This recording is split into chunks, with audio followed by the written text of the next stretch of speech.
Sobrang dilim nitong uwi ko ngayon. So gamitin ko itong flashlight at the same time i-video ko na lang. Galing ako sa labas, galing ako ng Rahon. Dahil kinuha ko yung inverter na pinagawa na hindi nagawa. So ito, mag-video na lang ako. Maglalakad pa uwi dito sa makitid naming daan.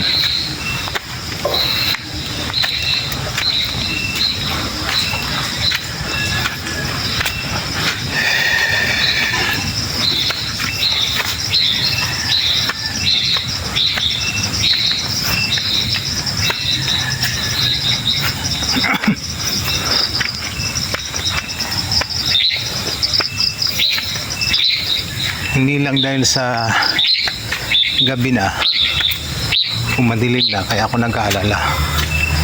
Ang inaalala ko dahil sa pumapatak-patak na naman ang ulan at napakalaki na naman ang hambo na nakita ko sa taas. And kinakapan ako na baka babagsak ito, abutin ako ng ulan. Sobrang dulas na naman tulad ng pag-alis namin kanina umaga. Yun ang mas inaalala ko. Yung dilim I can deal with that dahil may flashlight naman itong cellphone.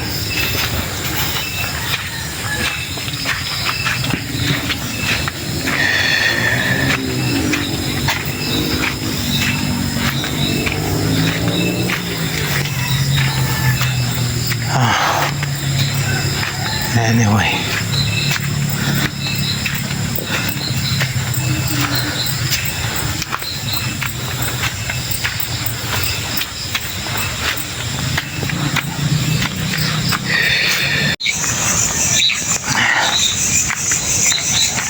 going live sana ako. Yun pala, hindi naman kaya ng data ko. Sa video na lang, then i-upload ko na lang. Let's see kung ano ang resulta.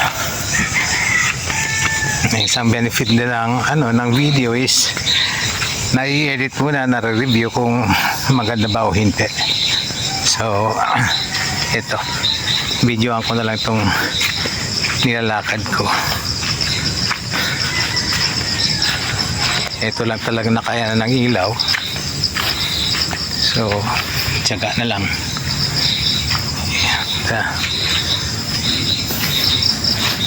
I consider myself lucky now. Considering na hindi na to kasing dulas kaysa kayo ng umaga. Nung bumaba kami kayo ng umaga, tinanggal ko na talaga yung tsinelas ko. Dahil napakadulas. Fortunately now,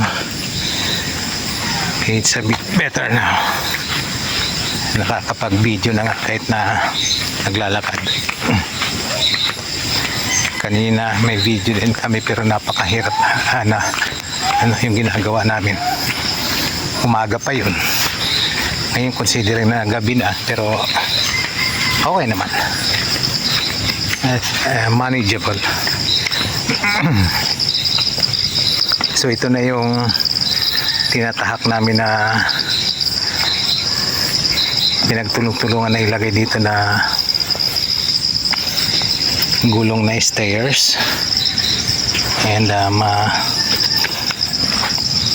dulas pa rin, nakakatakot pa rin, but okay lang. Ang isang inaalala ko lang kasi may pila yung balakang ko dahil dun sa akit pa ba ako nung gumawa ko ng solar panel kahapon. So sumakit yung balakang ko. So itong video inaalala ko nahirapan ako konting galaw lang.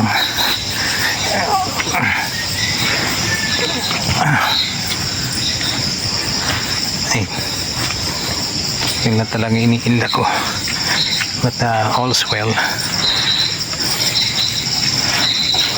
So ito yung unang tulay na tatahakin namin. And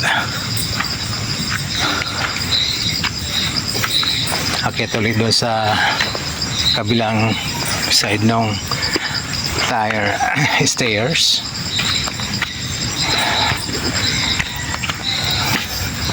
As you can see now, it's okay na siya.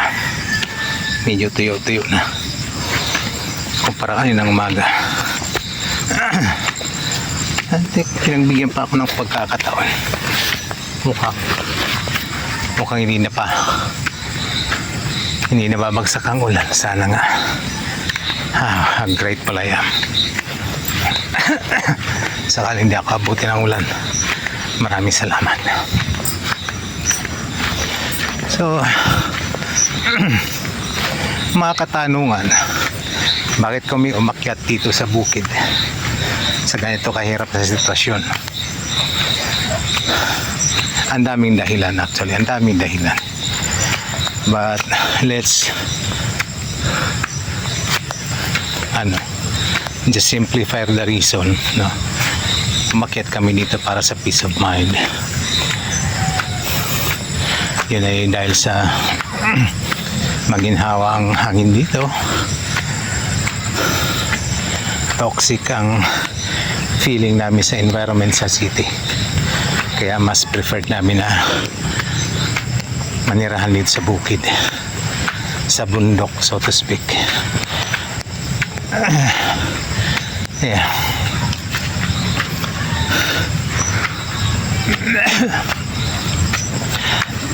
Kakapagod. Kaya ganitong tinatahak namin, ganitong adventure namin every time na umalis kami ng bahay. Kaya lang, this is the life that we choose, and we're enjoying it.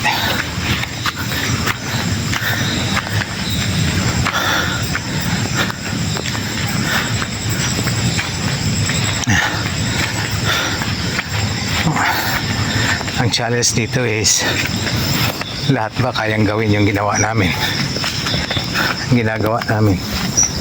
I mean, yung meron kang bahay sa city, tapos pinagpalit mo sa buhay ng ganito. Yun ay isang challenge na hindi kayang gawin ng lahat.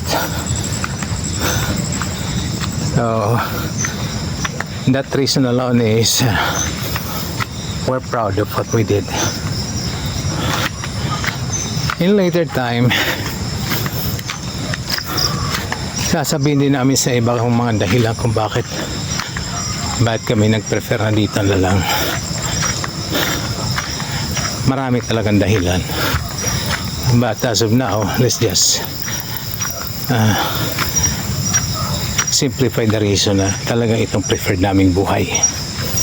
Okay. Yung pagkakataon dun sa Pasig, halimbawa, pag-alis namin doon, very timely din eh. Imagine ilang beses na nasunugan doon, may mga nasunog pa tao, samantalang kami nakaalis na maayos. That reason alone is enough for us to celebrate na dito kami enjoying the challenges of nature. So ganun yun. So wala kaming pinagsisisihan sa decision namin. It was our choice. Besides, talaga yung ginanda ng pakiramdam ko dito, yun talagang ito sa may side na to may ilaw, very generous yung dito sa gilid ng manukan, nilagyan ng mga ilaw. So that really helps a lot sa mga tulad naming naglalakad. Doon din sa may bahay namin, nilagyan din namin ng solar panel doon sa tapat ng magkabilang bahay namin, nasa gitna kami ng sapa eh. Kami nagigitna namin yung sapa. So as a courtesy doon sa community, naglagay kami ng pailaw, floodlight kung tawagin. Ito na nga sinasabi ko, inabot pa rin ako ng ulan. It is really not that fortunate pala. Halfway pa lang ako sa aking lalakbayin. Huwag naman sana akong abutin ng sobrang putik. Sana lang. Sana nga. So, pag sobrang ulan na talaga, itatago ko itong cellphone. Mapipilitan akong itago ang cellphone.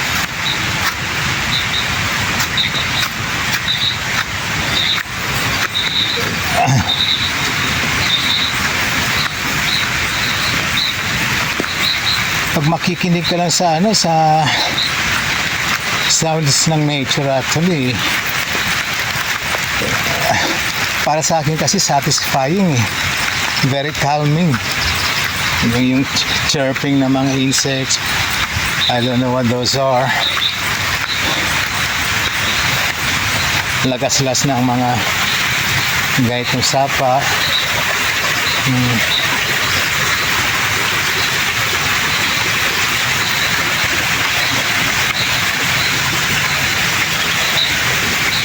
Tapos yung patak ng ulan, paminsan-minsan. Para sa akin, ano kasi yun eh, stress reliever yun eh. I don't want to sound corny, pero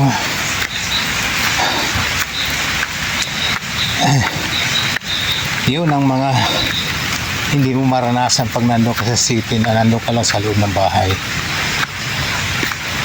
Well, dito, kahit nasa loob ka ng bahay, makakarinig ka ng mga ganyan.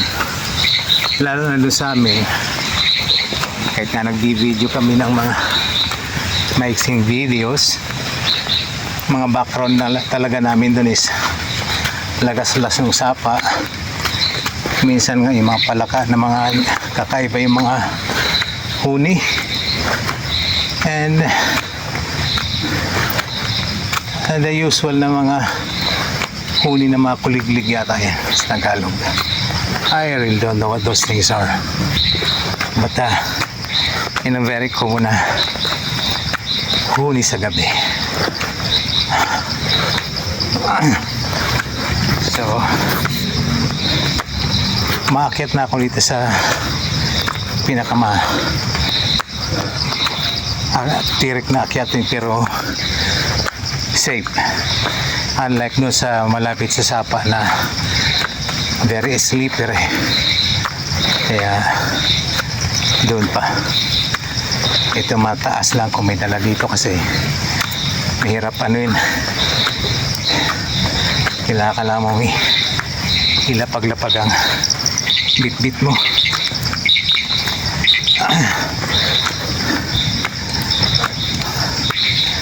Pero hindi pa ito yung pinaka challenging. Mas challenging dito sa tingin ko yung mga slippery parts dito sa mga tatawid na sapa.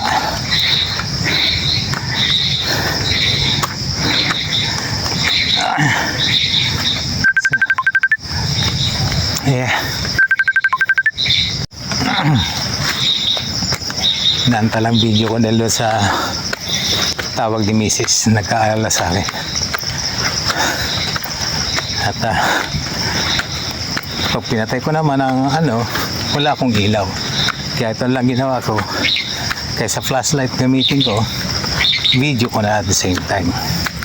And alam mo na, souvenir. Mga memories ito pagdating ng panahon.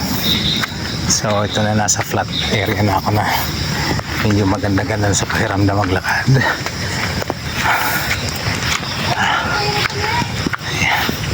Huwag sana ako abutan ng malakas na ulan.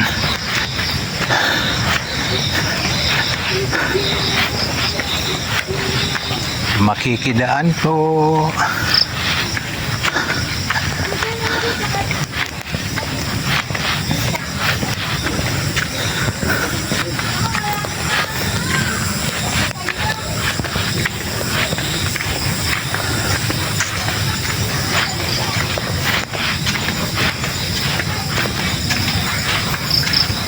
At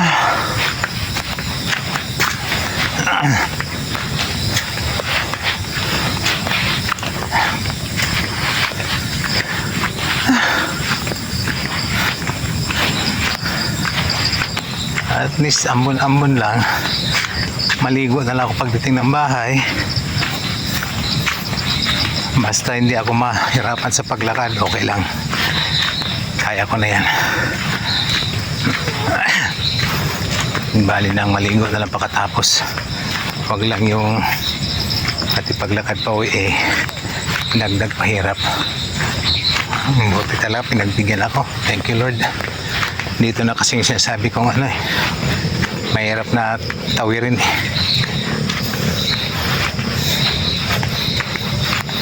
Dito yung part na nung nagpakahakot kami ng set ng solar panel, yung malaking battery, yung dalawa na magkatuwang na may dala ng battery, umislide.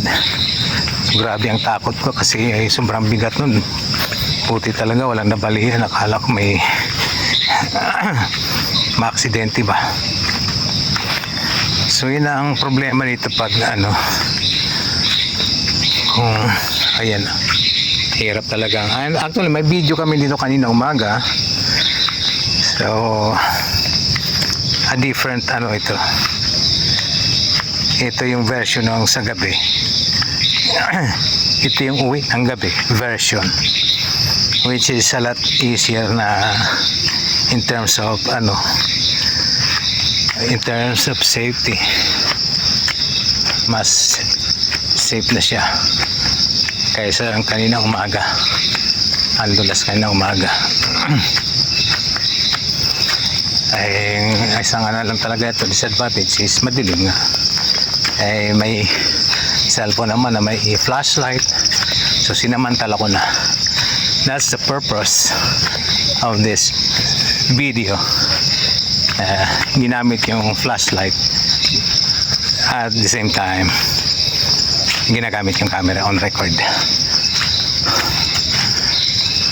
It may seem to be a very trivial thing, but souvenir lang ito.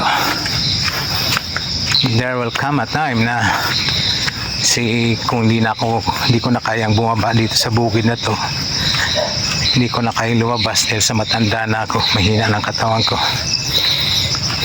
di ba? At least I will be proud to say na those were the days na naglalakad-lakad kami dyan sa putikan na yan, di ba? Titingnan ko sa video kung saan ako man ito in-upload. Titingnan sa video, tapos I will be more very siyempre mesmerizing, memorizing, remembering the past. Ganun yun it will be sounding more nostalgic na titingnan mo sarili mo say 10 years ago, ito pala ako naglalakad doon, malakas pa. Then pag sasabay mo na ng mga mga pag mumuni-muni na sasabihin mo kung happy ako na nagagawa ko pa yung mga bagay na hindi ko na magagawa kayo, diba? Those sort of things. Kaya lahat ng mga treasured memories. So putting this one on record, minsan hindi talaga magagawa lahat yun biro mo, halimbawa nung naghapakot kami sa Lapan, grabing adventure no, kasi ang dulas-dulas nun, sobrang ulan, gabi, madami kami na tinawag na maghakot ng mga solar panel, ng mga battery, lahat ng pinamili namin. Pero wala kaming video noon. Samantala ngayon na umuwi ako na mag-isa, meron akong video. Dahil sa hindi nga mabigat ang dala ko, dahil nga sa nag-alangan ako magbili na kung ano-ano pa dahil nga sa madulas, gabi na, di nakaroon ako ng time mag-video. So, this is it. Yung mga, minsan yung mga moments na mga dull moments minsan, hindi mo alam na mga treasured moments pala yun pagdating ng panahon. So ito, kanina umaga, nakakatakot itong apakan. Ngayon, okay na siya. Kahit nagbibideo ako nagdadaldal, ganito kadulas, ganito kadilim, so okay lang. Kanina umaga, grabe yung pagbabalanse namin.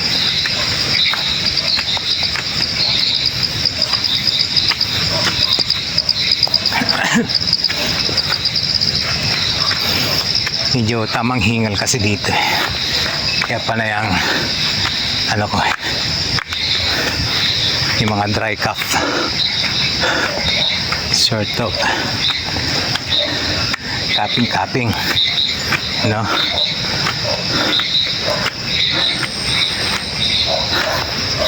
Pangit naman kasi ko video ako sarili ko na ako nahihilawan hindi ko makikita yung daan so unfortunately daan lang talaga pwede kong videoan. That's all that I can do from now, but okay lang. The main purpose of this is magamit yung flashlight and diretso video. That's the point. Oh God, mahirap andito kasi both sides barbed wire, kaya mas nanimbang ako dun dahil putik na sa gitna. I think nararamdaman ako ng mga aso, kaya siguro nagkakahol, I don't know.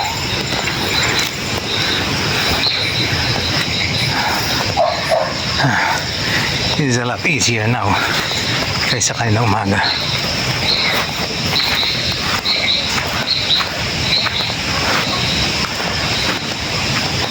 Malapit na ba ako? Tatawid pa ba ako ng isa pang sapa o ito na yung sapa namin? Dahil sa kadadaldal ko, nakalimutan ko na yung dinadaanan ko. Minsan pala, pag nalilibang mo sarili mo, lumilipas lang yung oras, then you are there. Parang dito na nga kasi lakas ng sapa. Ito na yung sapa namin yata ito pinakamalaking sapa so dinig ko na. I think I'm almost home. Yeah, I think I'm home.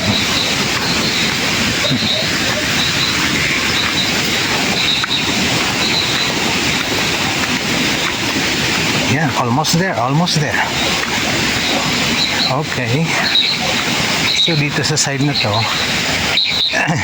ito yung kubo na pinagawa ko dito sa isang lote namin na para dun sa anak ko na umuwi ng probinsya para mag-aral. Yan yung solar panel, solar floodlight kung tawagin yata. Kinabit namin para may ilaw doon sa sapa. And then tingnan ko nga yung mga nagkukukak-kukak dito ng mga palaka. Let's see. Ba't ba hindi kinawala ingay nyo?